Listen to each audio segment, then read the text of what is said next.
Welcome to On Cooldown, a day early. It's not. That's the shit coming, man. No, listen, we had to do the video a day earlier because we had a couple of things happening on the PTR. Obviously, the announcement for the release of 9.1.5, but I think the biggest thing we have to talk about is the cancellation of BlizzConline, dude. This 2022. This is kind of expected, to be honest. Okay. Why did you expect it? Well, because of all the happenings, you know. Well, that's the thing. You would expect that this to be like even more enforced, to like showcase that they're, you know, okay with dealing with all of this and that they're back on their feet and stuff like that. Obviously not. It's probably pretty rough, and I've kind of half-assedly kept up with what's going on. It's not pretty. No, it's not. I think it's the right call, because if they really do want to announce new things, and they probably will, there's still a lot of avenues to be addressed next year, you know, things like Gamescom and PAX and whatever, which can definitely be even E3. I mean, Blizzard hasn't been on E3 on a full showcase on E3 for a long time now, but not even that. They can. We'll read through it, but I strongly believe they will make use of like all of their like social platforms and start announcing shit, because from all of the communication here, we kind of get the sense that they do have a lot to show and cannot wait to talk about new stuff. I'm actually curious because I actually have I don't know anything about it, so I'm itching to dive let's read in. through it. Let's read through it. So, to the Blizzard community, we've decided to take a step back and pause on planning the previously announced BlizzConline event schedule for early next year. This was a tough decision for all of us to make, but it's the right one, and I kind of agree with it, but we'll get into it. Any BlizzCon event takes every single one of us to make happen, an entire company effort fueled by our desire to share what we create with the community we care about so much. At this time, we feel the energy it would take to put on a show like this is best directed towards supporting our teams and progressing development of our games and experiences. Good call. Additionally, we would also like to take the time to reimagine what a BlizzCon event of the future would look like, or could look like. Now, I do want to underline that they mention BlizzCon, not BlizzConline, okay? So really important. The first BlizzCon was held 16 years ago, and so much has changed in the time since, most notably the multiple ways in which players and communities can come together and feel like they are part of something bigger. Whatever the event looks like in the future, we also need to ensure that it feels as safe, welcoming, and inclusive as possible. We're committed to continual communication with our players, and we see BlizzCon playing a big role in that going forward. We're excited about what we'll do with the event when we revisit it in the future. That's cool and dandy. Now, one more thing we wanted to make clear. This is, I think, the biggest thing we can get out of it. This, even though we aren't holding BlizzConline in February, we'll still be making announcements and updates for our games. We're proud of our teams and the progress they've made across our games. We have a lot of exciting upcoming news and releases to share with you. This is what I was talking about. You'll continue hearing about those through our franchise channels. See? With the talented people on the BlizzCon team planning a part in supporting these efforts. We miss seeing you, but don't worry, we'll be back together soon. So, there's a lot to take from this. Okay. Well, there's... Now that you know, Flame. There are a couple of things that stand out.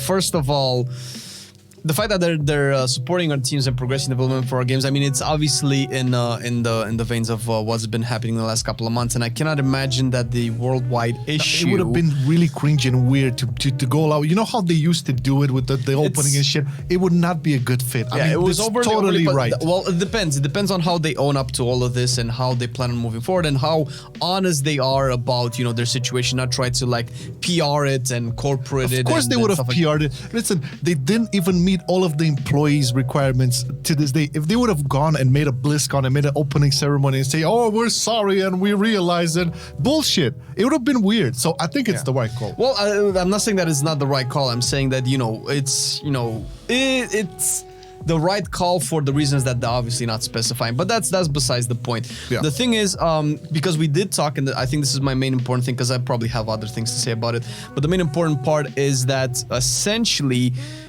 the main idea with the BlizzCon Online was that it was supposed to be an announcement for 10.0 or whatever we're gonna be doing, and obviously like and 9.2 probably. 9.2, well, 9.2 sure, but more importantly, I think, or at least as important, Diablo 4 news as well.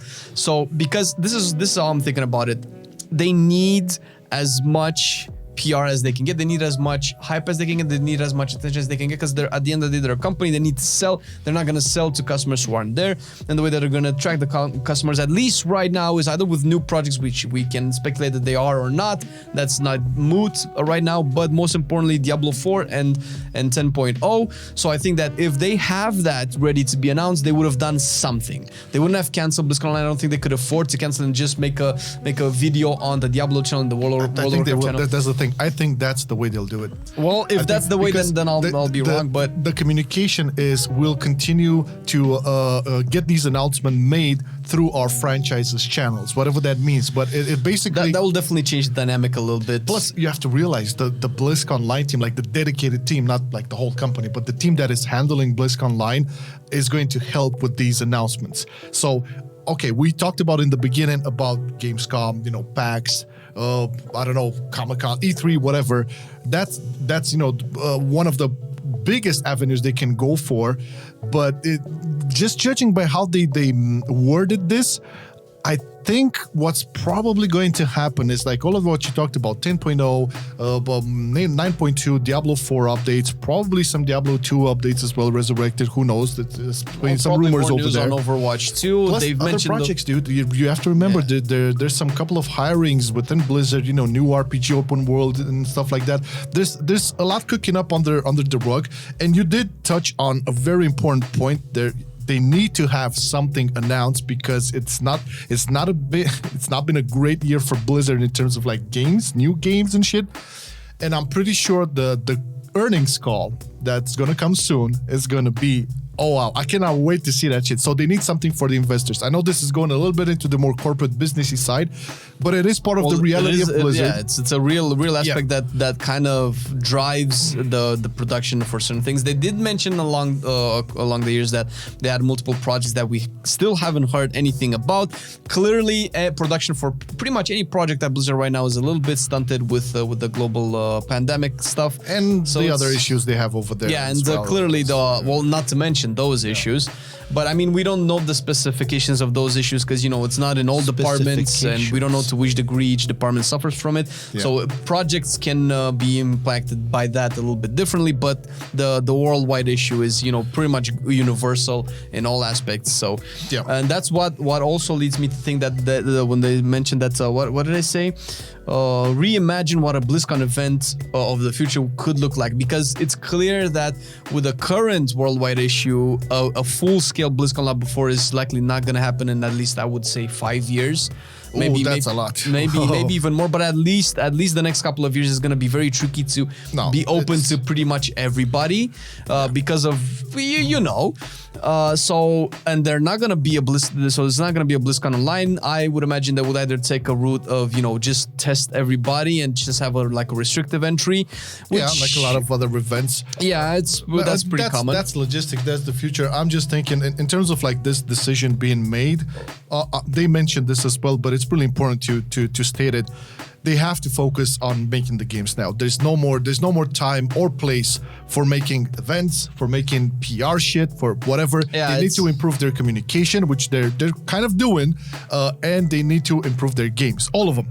Okay, Hearthstone is pretty decent, but across the board, talking about their biggest milk cow, whatever the order is, WoW is the biggest cow milk, and it's not doing good. I'm actually kind of excited, because it does feel like, okay, that is a game designer mentality to have. Let's just do the games, and it's fine, event stuff, but it's just that they've built a certain premise and a certain standard. So, but right now, I think that premise and standard have obviously been shattered in the last couple of months. I'm fine. It's something needed to happen, because even without the events that messed up the whole thing, it wasn't going in a positive. Like ever since 2018, it's kind of been. It would have been a shit show. Overwatch has plummeted. Diablo is so sketchy because Diablo 4 is taking so long to come out, and they're banking on little things like Diablo 2 Resurrected and remakes of old games. That's the only title they had this year. That's it. Can you imagine? Like, but that's whether or not it was a title or not. It was maybe the biggest hype that they've gotten this year. Hype is in spite of all the things that happened, so that was pretty great. But just relying on all games being redone is not necessarily the way to move forward. That should be like an extra stuff.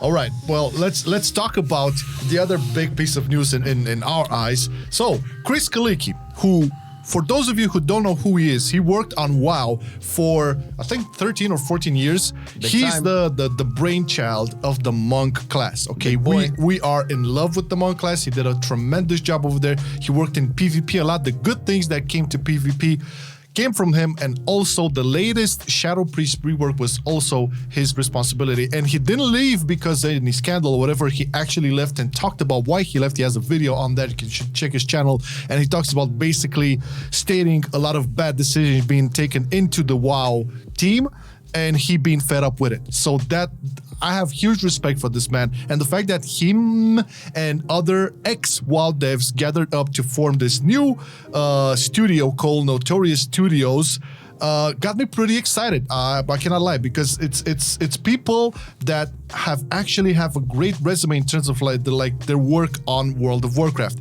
and I wanted to show. Hope I can get this. Before we go into it, can I just make a quick note about, if you look on the website, if you look at the banner stuff, the art style is just screaming medieval RPG. It's not overly flashy. It doesn't have too much pizzazz. It's great. Metal nails and a sword. Like, oh my god. This actually, I don't know, something about it, you probably know more about it, but something about the font and the art style, Notorious Studios, and the way that they had the banner. What is it? That's the dude hanging on a cliff with a sword. Like, that's a lot of symbolism. That's a lot of, fantasy symbolism that can mean, like, gives my goosebumps a little tickle. The first imaging is great, and we have to remind you all that this is ex-WoW devs, and we're just looking a little bit on, values, whatever, everybody has that. So it's Chris Kalicki, Cole Eastburn, Colin Volrath, Court Kiefer, Doug Frazier, Eric Braddock. I'll show you exactly what these guys did. Jason Kanagaratnam, I'm sorry if I butchered your name, man. Robert Moody, Alex Okansky, and of course, Ellie, the Chief Morale Officer. You couldn't do it without Ellie. Now, we talked about briefly Chris Kalicki. Let me show you the artists on these teams, right? So let's check out Mr. Cole Eastburn and look a little bit on his ArtStation profile and what he worked on. Check this shit out. Flame cannot see, but he'll see it on the video. So, I mean, if these are the guys that will actually have working on at least the illustrations, that, the artwork on their future project, it's in good hands, at least visually. Let's look at Colin as well, because he did some amazing. I think he was the one responsible for the Gore Hall, if I'm not mistaken. I'm not sure. Let me wait for it to load up. God damn it! Doesn't load up. Oh yeah, now it did. Oh no, he's a level designer. He was a level designer in WoW, and oh boy, did it work on a lot of stuff, including Suramar, among others. Oh, my boy. Yeah, he did a lot of work here. I'm not going to go into full screen this. And also, the person that actually made the Gore Hall, I think it's Eric Braddock, who's like a 3D artist. And yeah, he's a 3D artist. Yeah, check this shit out. All right. So, you remember how garrisons were kind of shit in Warlords of Draenor? Well, at least visually, you kind of fucked with it, right? No, that was really cool. Yeah. Even my alliance, I love both my alliance and my horde garrisons. Yes. They were very faction representative. I loved it. Yes, it's basically the man's work, Eric Braddock's work. You can see it over here. He's like, even the illustrations, like the drawn artists. Because he left, is that why the horde and alliance look like shit now? Oh boy, just kidding. It's fine. It's fine. And a lot of one of the most gorgeous places I have ever had the pleasure to go in WoW was actually Borealis. The whole that wasn't bad. As a horde player, I have to admit, Borealis was pretty well designed. Pretty cool. I mean, the aesthetics, and he did a lot of work on that as well. But also illustrations of Gul'dan, of Sylvanas and Anduin, and oh my god, he actually did some Disney stuff too. But nevertheless, this is very exciting for us. Notorious Studios, brand new. I mean, we like kind of congratulated them all over Twitter and stuff. Super excited because these are people, at least Chris, we know the work he did, and it's really reassuring if a project from those hands can come to light in, I don't know, future, I would say 3-4 years, who knows?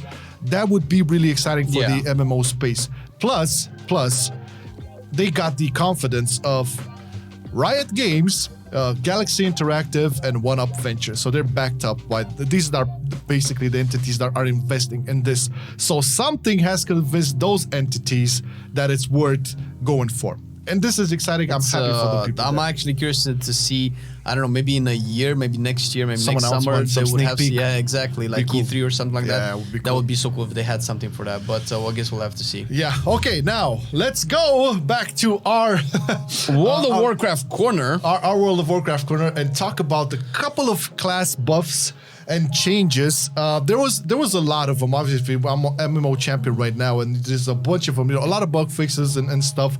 But I think the most important ones are the buffs to Frost Mage. What? That was a little bit surprised to see in Fury Warrior, right? Fury Warrior. We'll talk about that, but let's start it off with Hunter, because I believe the Hunter community is in an uproar right now.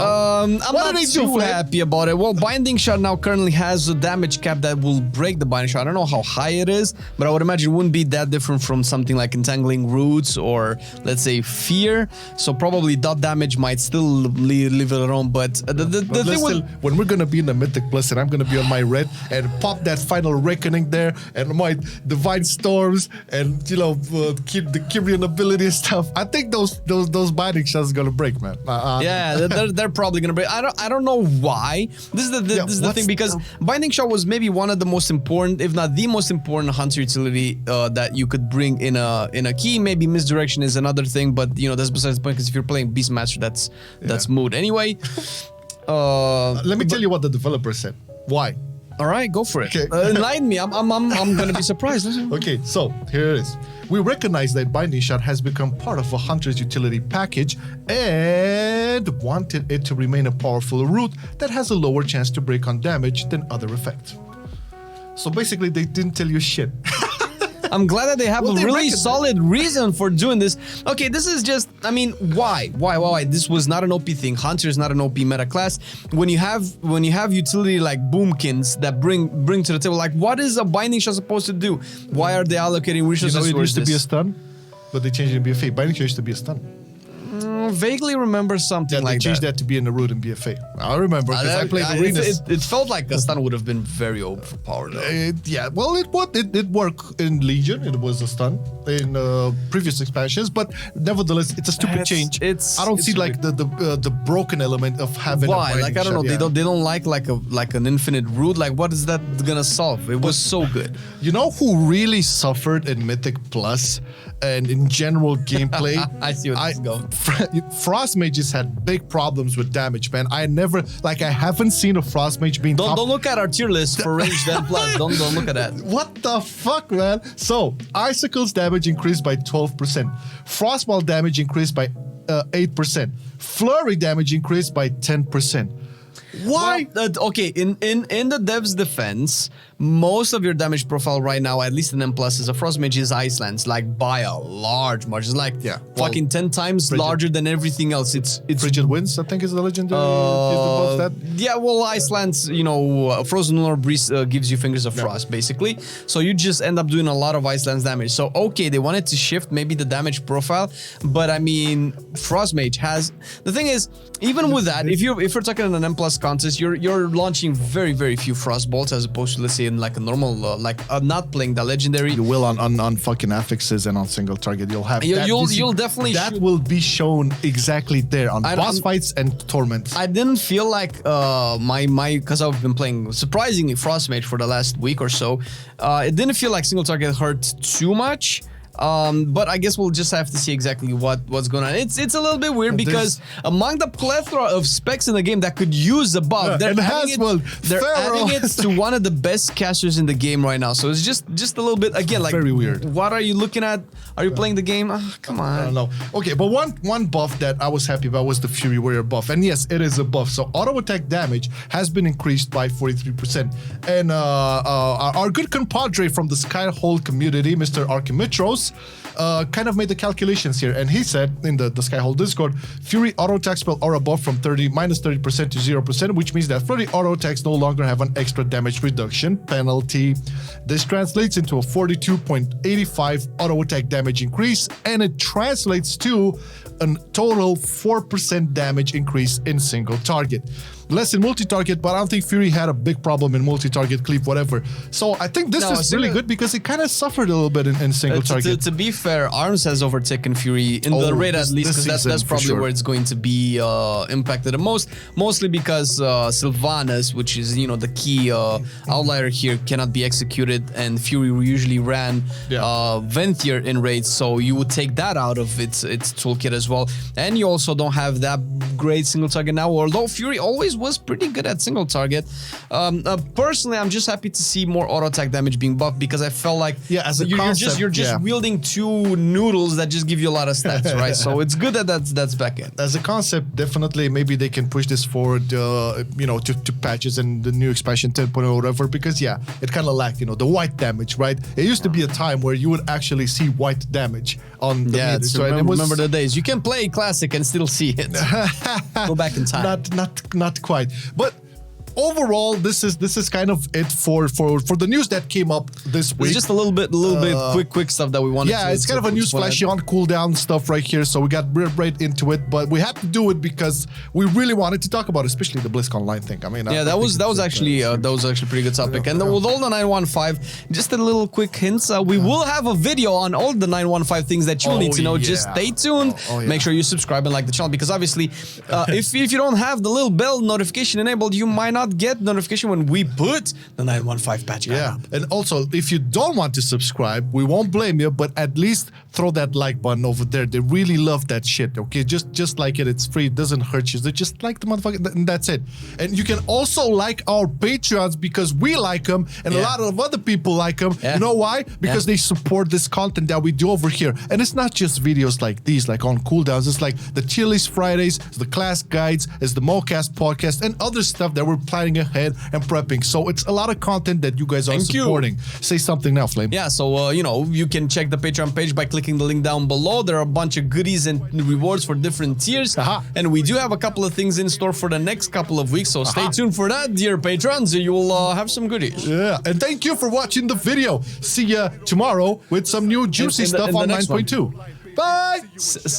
I've been loving it then, I still love it now. Still, I play WoW. Still, I play WoW. Getting better every day, let me show you how. Cause still, I play WoW. Still, I play WoW. It's getting harder to stay, but at the end of the day, it's a guilty pleasure, so just log in and play. Whether it's classic or retail, I'ma do a /bow. Still, I play WoW.